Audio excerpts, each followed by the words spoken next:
So this is I purchased it in the spring of 2020, John Deere E180 series with a 25 horsepower Briggs & Stratton. The engine model year was 2018. I just looked at that. But I purchased the mower brand new in the spring of 2020. The Snowplow is a Bercomac. I bought it brand new from a company that I bought my last Husqvarna mower from, and I sold the Husqvarna and bought this tractor. And I contacted Bercomac to see if they could make if they made a mount brackets to bolt to the side of the frame for this plow. And they said that they no longer make one for this series of tractor.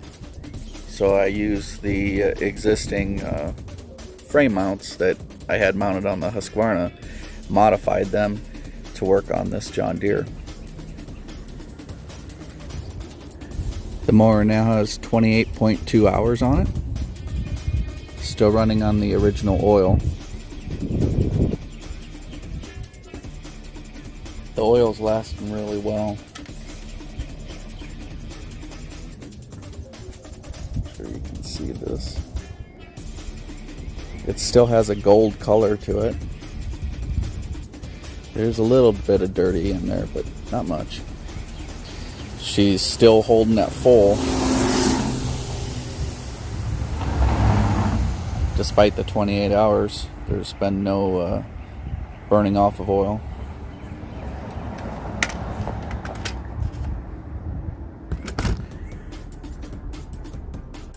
This mower has the easy change oil change system. When that comes due for changing, which I'll do in the spring because the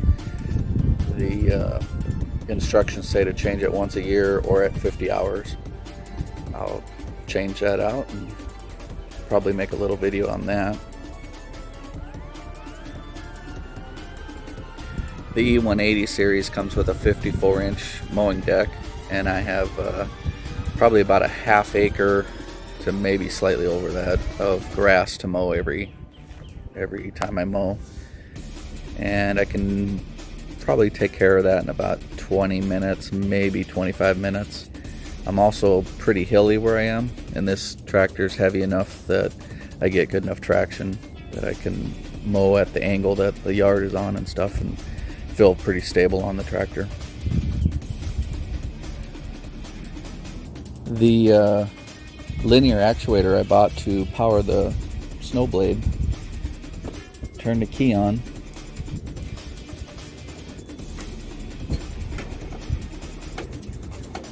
and it could be a little faster, but it's quiet and it works good, and it has a pretty decent capacity for pushing and pulling. Here you can see the linear actuator down below. I use grade 8 bolts everywhere to connect it.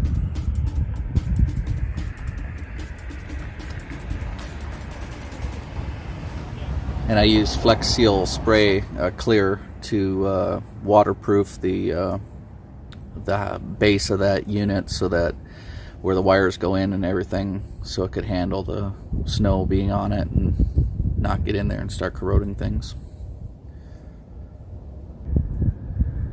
I fabricated that black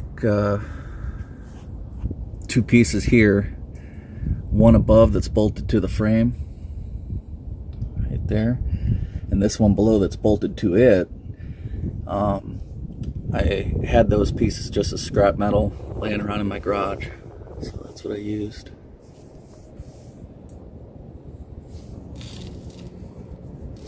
Sorry, my hand is getting in the way there.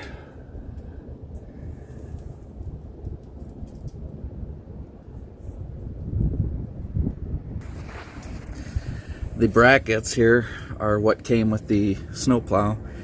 Like I said before, it was mounted on a Husqvarna. I had to cut this up higher in order to fit down over that little piece here that extends from the frame, and it comes all the way back to guess, well, I think right here. So it spread the load, any harsh impacts the plow takes, it spreads the load pretty good on that frame.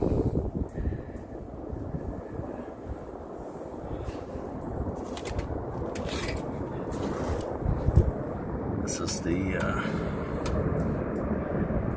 plow information if you want to pause it on there.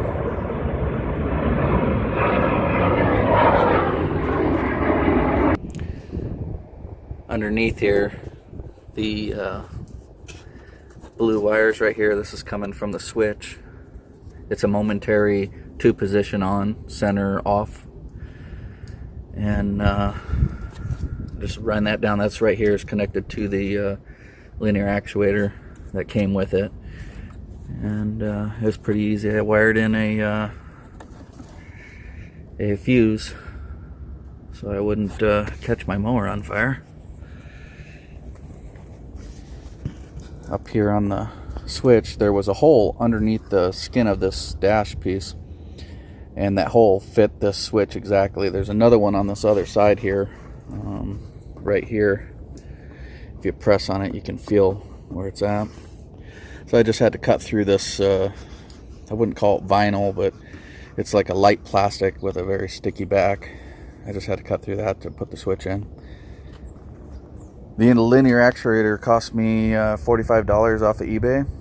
The switch cost me probably, I don't know, 12 or 13 bucks, something like that. I had the wire. I did buy the fuse. That was like another 8 bucks, I think. And the plow, like I said, I had that already.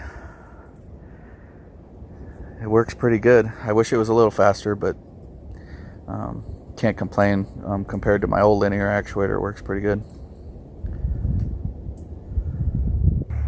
This is the old linear actuator that was on the Husqvarna. It was pretty loud. It doesn't have any rating for pulling, and for pushing, I think the rating on it was about 1/4 of what the rating is on that. I'm sorry I can't remember the data to tell you just what it is. I know it's over 1,000 pounds, so for the new one. For pushing and pulling is like 80% of that or something, so pretty good. I can actually lift the front of the tractor with it, but it makes me nervous doing it, so I won't do it to show you. For traction, I use this 5-gallon bucket. Had kitty litter in it, and Cat wasn't using it no more, so I filled it with concrete. Took about one full 70-pound bag and somewhere between 1/3 and 1/2 of another bag, and that thing's pretty heavy. I didn't weigh it, but just by grabbing it I would guess it's around 100 pounds. Chains, I went with chains that have every other link having a crossbar, and those rubber bungee deal there really works great to keep it so it's not flopping around too bad.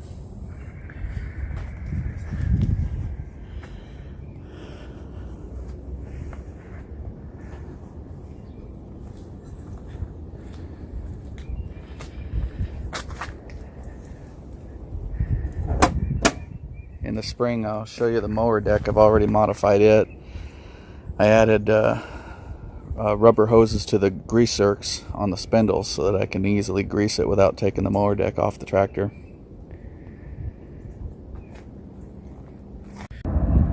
So when I plow, I like to plow from all the way at the very top of this hill that you can see, all the way down the sidewalk here, down and around that corner, and down, I don't know, I usually go to the first house that already cleared their sidewalk.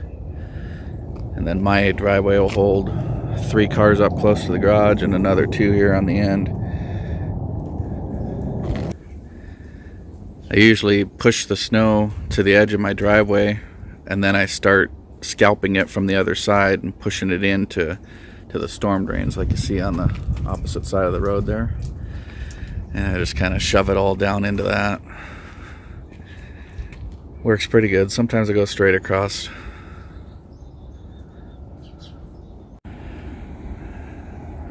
This is my yard. A lot of grass to mow all summer long. You can see here deer tracks. They pass through a property and go down into that little clearing down there. I've been working on that for 3 years, clearing out trees, making another area that I will have to mow. So overall, the John Deere E180 works really well.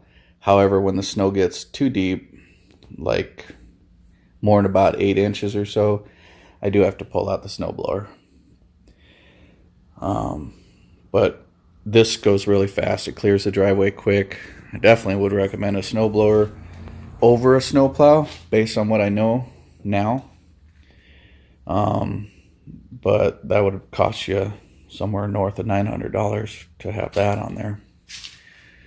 So anyway, thanks for watching. If you like it, please hit the like button. Appreciate it.